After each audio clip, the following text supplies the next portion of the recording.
بسم اللہ الرحمن الرحیم۔ ناظرین گرامی السلام علیکم۔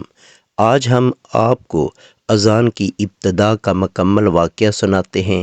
مدینہ میں کوئی ایسی جگہ نہیں تھی جہاں مسلمان با جماعت نماز پڑھ سکے، اس لیے مسجد میں اذان کی ابتدا کی نہایت ہی ضرورت تھی۔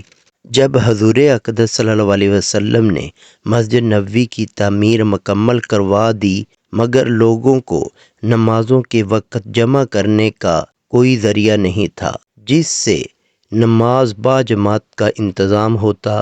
اس سلسلہ میں حضور اقدس صلی اللہ علیہ وسلم نے صحابہ کرام سے مشورہ فرمایا۔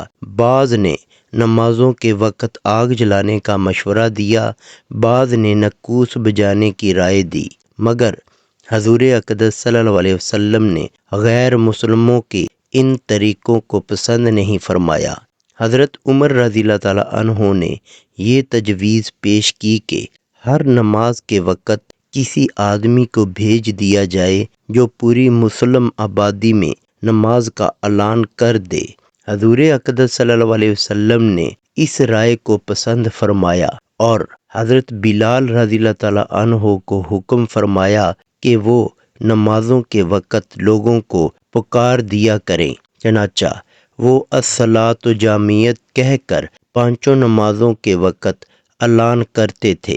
اس درمیان میں ایک صحابی حضرت عبداللہ بن زید انصاری رضی اللہ تعالیٰ عنہ نے خواب میں دیکھا کہ اذان شرعی کے الفاظ کوئی سنا رہا ہے۔